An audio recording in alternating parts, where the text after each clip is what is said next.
Selamat berjumpa, salam waras. Di video kali ini saya mau bercerita suatu pengalaman mistis ya, atau pengalaman di luar kemampuan saya untuk menebak atau melihat. Karena pengalaman waktu itu memang begitu melekat di dalam diri saya sampai sekarang di usia saya yang 54. Peristiwa itu saya alami kira-kira tahun 95. Nah, waktu itu saya masih tinggal di Sidoarjo, tepatnya tinggal di rumah mertua. Itu saya berangkat kerja pagi-pagi, sekitar 6:30 ya. Di dalam perjalanan saya ketemu teman orang kampung situ ya. Kebetulan saya kenal, sudah agak sedikit akrab. Dia kuliah di Surabaya di UNESA, ngikuti fakultas apa ya, guru ya. Nah, itu dalam perjalanan saya berangkat kerja dari Sidoarjo, dari rumah mertua ke Surabaya. Waktu itu kantor saya masih di Surabaya. Itu kira-kira separuh perjalanan dari rumah mertua di Sidoarjo ke Surabaya itu terjadi kemacetan yang sangat panjang. Terus saya tengok yang dari arah berlawanan itu tidak ada lancar. Yang ke arah Surabaya itu macet sekali. Nah, pelan-pelan. Akhirnya mobil saya tepat di tempat kejadian, di mana pada waktu itu ada mobil truk ya mengangkut pasir, tepatnya di tikuan jalan di daerah Legunding Gresik. Di situ ada pabrik karbit, namanya pabrik karbit apa ya gitu ya. Terus ada seorang cewek ya, agak gemuk badannya, terus di pangkuan laki-laki ya, itu nggak tahu pacarnya, saudaranya atau adiknya atau gimana. Yang saya tahu mbak cewek ini tadi yang bersandar di ini luka parah ya, intinya berdarah-darah. Terus saya turun, lu mas, cepat dibawa ke rumah sakit, saya bilang begitu. Iya pak, tapi nggak ada yang mau, ayo pakai mobilku. Saya buka pintu belakang. Waktu itu saya masih punya mobil ini ya, mobil Suzuki Katana tahun 87. Nah, kebetulan joknya belakang ini saya lepas, karena kalau bepergian waktu itu anak saya masih kecil-kecil, dia di belakang suka kalau nggak duduk. Jadi los ya, saya kasih karpet gitu. Saya angkut teman saya yang tadi ngikut perjalanan mau kuliah itu, saya suruh ngangkat kakinya. Terus laki-laki yang tadi mangku kepala si cewek itu ya, dan si cewek ini kebetulan agak gemuk ya. Jadi maaf ya, saya angkat bagian tengah, saya ke bagian pinggang sama pantat sama paha teman saya yang tadi barengan sama saya waktu berangkat ketemu di perjalanan itu, bagian kaki. Terus teman laki-lakinya mbaknya ini yang tadi membantu itu di kepala. Nah, ceritanya mbaknya ini tadi ini waktu di tikuan itu dia mau menyalip ya, mbaknya dibonceng, tapi yang laki-laki ini yang membonceng mau menyalip, mbaknya itu kakinya nyangkut di bak truk dan dia terseret, ceritanya begitu ya. Setelah saya angkat bagian tengah, pak tolong jangan dipegang situnya pak. Kenapa mas? Gak apa-apa, kalau nggak pegang sini nanti gitu, nanti nggak bisa. Kasihan nanti, ini kan lebih bebannya kan ada di tengah sini, mbaknya kan agak gemuk, dalam hati saya begitu. Setelah saya angkat, ternyata maaf ya, dagingnya yang ada di sini, ada di pinggang karena agak gemuk, ini terkelupas. Terus celananya ini waktu itu pakai celana levis, sobek panjang sekitar 20 cm dan dagingnya itu keluar. daging yang dari pantat sama yang dari pinggang ini keluar. Wah, darahnya begitu banyak sekali. Tapi ya waktu itu memang saya berniat untuk membantu. Setelah saya angkat, saya bawa ke mobil dengan darah yang tadi menggenang di pinggir jalan, terus sama di mobil saya itu banyak sekali. Terus waktu saya bawa ke rumah sakit terdekat, datang bapak polisi ya, waktu itu nanyai surat-surat, dan dengan spontan waktu itu saya ngomong, saya dengan nada tinggi saya bentak pak polisinya, Pak ini Pak sudah parah kayak begini Pak, kita bawa ke rumah sakit dulu Pak, masalah surat-surat nanti. Nah itu spontanitas saya waktu itu ada keberanian untuk bicara begitu karena nggak tega melihat kondisi mbaknya yang merintih-rintih, yang kesakitan, yang begitu banyak darah yang menutupi muka sama bagian ini ya, bagian pantat yang tadi dagingnya itu sudah berantakan. Terus dalam perjalanan saya menemukan klinik puskesmas ya, tepatnya puskesmas yang 24 jam. Nah, saya bawa masuk, terus saya cari kok sepi karena memang pagi hari waktu itu sekitar setengah ya, perjalanan antara jam 7 lebih 30. Nah, saya cari dokternya nggak ada, pasien-pasien lain nggak ada karena memang waktu itu masih puskesmasnya walaupun 24 jam tapi dokter jaga yang tinggal di situ sama keluarganya itu dokternya masih mandi. Nah, saya panik sendiri, bukan panik karena saya tapi panik melihat kondisi pasien yang saya tolong mbak-mbak tadi begitu merintih-rintihnya. Terus saya tanya sama istri dokternya tadi, bentar Pak masih mandi gitu. Iya Bu, cepet, ini buru-buru banget Bu, soalnya ini Bu parah banget Bu, kondisinya Bu, tadi habis kecelakaan. Iya Pak, nggak apa-apa, sebentar lagi ya. Saya tunggu sebentar, saya angkut dari mobil ke ini ya, teman saya punya inisiatif cari kereta. Nah, saya popong taruh kereta, tunggu kok lama-lama, saya cari lagi dokternya. Mungkin sudah selesai mandi. Dan ternyata dokternya itu masih sarapan. Nah itu, iya Pak, bentar Pak, ini masih makan dulu Pak, sudah biasa begini. Waduh, itu akhirnya saya gimana lagi ya. Terus kondisi waktu itu sudah siang, saya mau ngantor.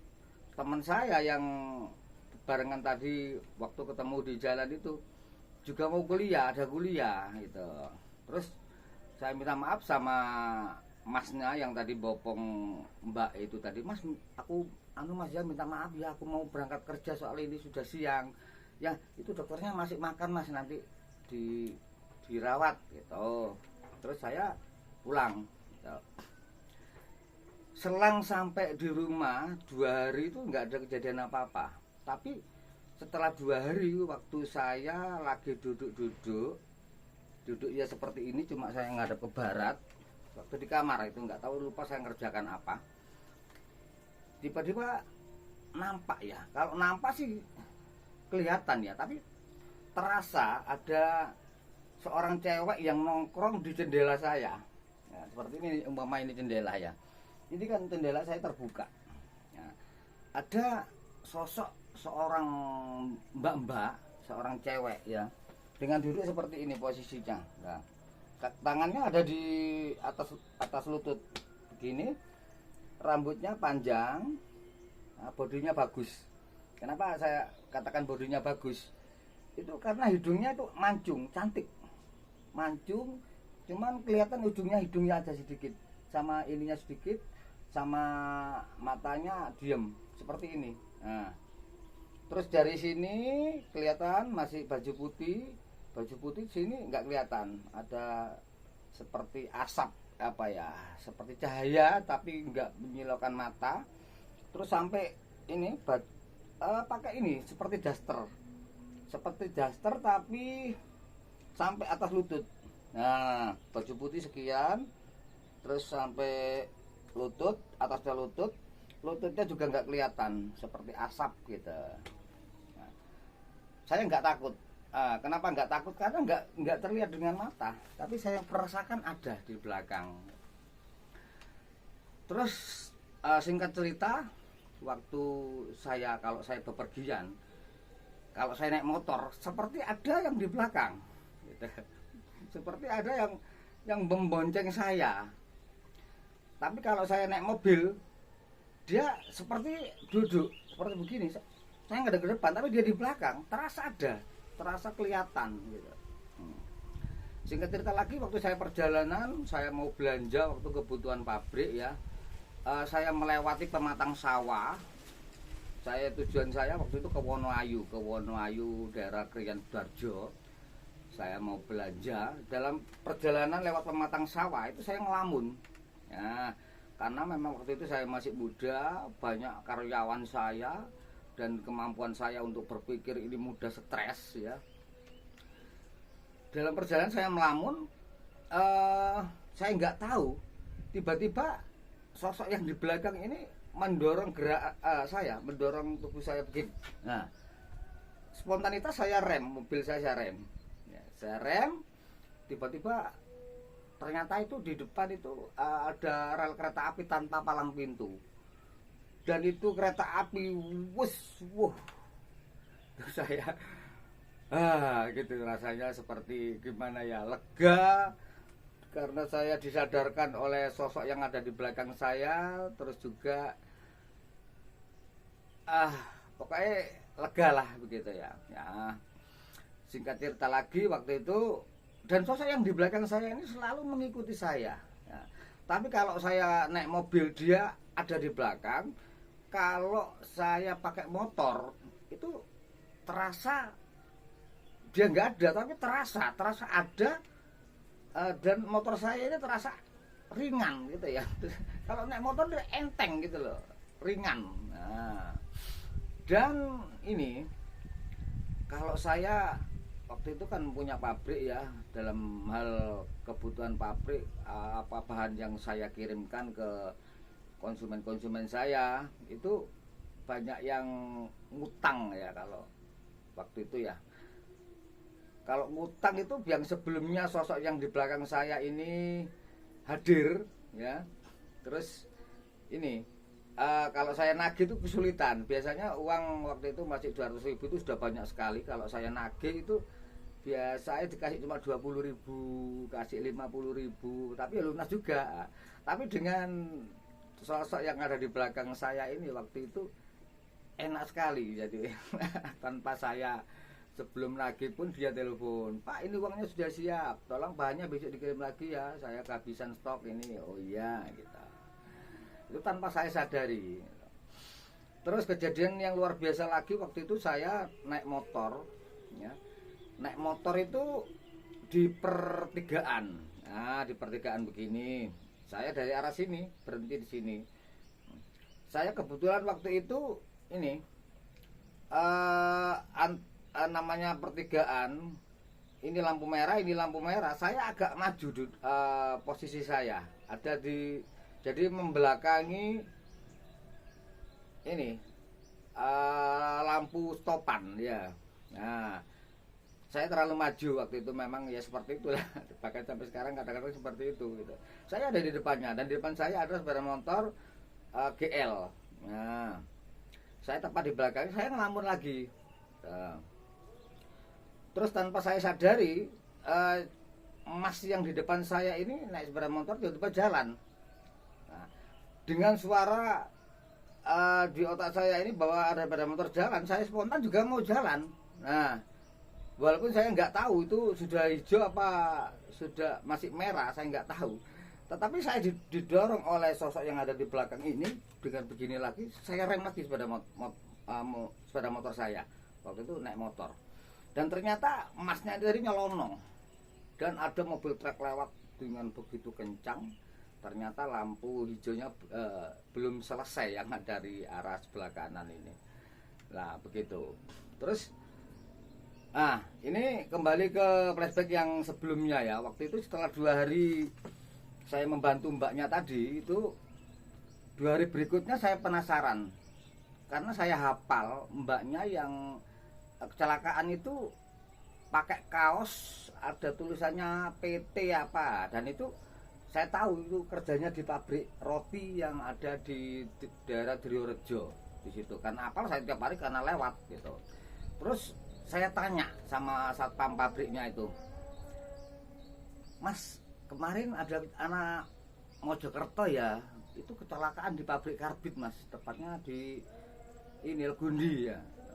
Oh iya Pak, itu anu Pak, operasi 2 hari nggak tertolong Pak, akhirnya meninggal anaknya. Oh gitu. Akhirnya saya paham. Nah, ternyata sosok yang 2 hari muncul di rumah saya itu nggak tahu mbaknya itu yang membantu saya, pengen mengucapkan terima kasih atau bagaimana. Yang jelas apa yang saya lakukan waktu itu tulus untuk membantu, dan saya nggak berharap sosok itu membantu. Nah gitu, karena kewajiban kita sebagai makhluk hidup harus baik sesama makhluk hidup yang lainnya, walaupun bukan manusia sekalipun.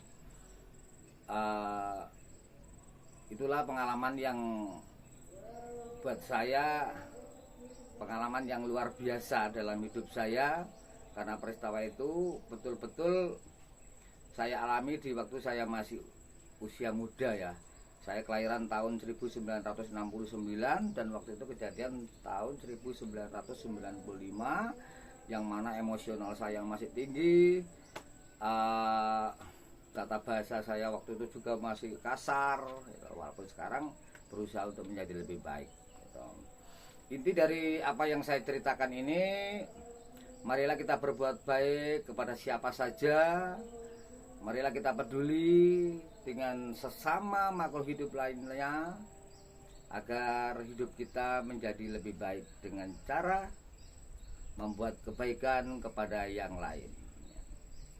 Terima kasih, selamat menonton. Mohon maaf apabila ada salah-salah saya dalam berlogat berkata. Salam waras.